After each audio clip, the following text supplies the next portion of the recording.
सह डिनर 9 कोटीर गोटे थाली शपथ ग्रहण पूर्व चर्चा राष्ट्रपति डिनर पॉलिटिक्स।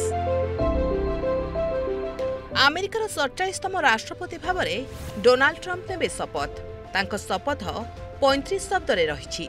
एथिपाई शपथ ग्रहण समारोह आयोजन होइतिबा बेले विभिन्न देशरू निमंत्रित अतिथि पहुंची। सोमवार 20 जनवरी को ट्रंप द्वितीय थर राष्ट्रपति भावे शपथ नेबे। एही अवसर में एक दामी रात्र भोजन बा डिनर करा जायछि आयोजन। तेबे राष्ट्रपति ट्रंप एवं उपराष्ट्रपति जेडी वांस को एही डिनर को फंड रेजिंग डिनर भाव करा जायछि नामित, याहाकु नै एबे खूब चर्चा। एमित्री ट्रंप को सह डिनर करिवार टिकेट दाम केते आसंतु जानिबा। दि गार्डियन ने प्रकाशित एक रिपोर्ट अनुसार फंड रेजिंग डिनर जरिया टंका हासिल करने 5टी श्रेणी रे टिकेट को भाग करा जायछि। प्रथम श्रेणी टिकेट लगी $1 मिलियन बा प्राय 9 कोटी टंका रखा जायछि।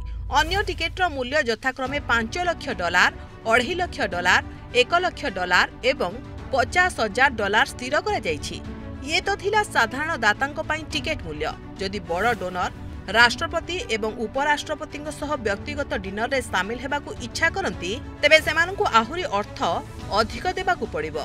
एही पैकेज रे जेडी वैंस को सह रात्र भोजन लगी 2टी टिकेट एवं डोनाल्ड ट्रंप को सह कैंडल लाइट डिनर करिबाकू 6टी टिकेट मिलिबो। रिपोर्ट अनुसार सबुठारु अधिक $1 मिलियन टिकेट बिक्री होईछि। दान अर्थ एकाठी करिबा बा फंड रेजिंग जरिया 2000 कोटी हासिल करिबाकू थिबा बेले एबे सुधा 1700 कोटी टंका मिली सारिछि। तेबे 2017 रे ट्रंप को सह रात्र भोजन कार्यक्रम पई $106 मिलियन मिलिथिला। जो बाइडेन को शपथ ग्रहण पूर्व होइथिबा कार्यक्रम रे $135 मिलियन फंड मिलिथिला। किंतु एथर डोनाल्ड ट्रंप को देखिबाकू एवं तांको सह डिनर कार्यक्रम रे शामिल हेबाकू अमेरिकीयंक मध्यरे अधिक उत्साह थिबा देखिबाकू मिलिछि। विभिन्न टेक्नोलोजी प्रमुख एवं विभिन्न अरबपति निज दान राशि को बढ़ाई, जेमिति कि से ट्रंप को सह संपर्क रे रही पारिबे। ब्यूरो रिपोर्ट, प्रमेय न्यूज 7 डिजिटल।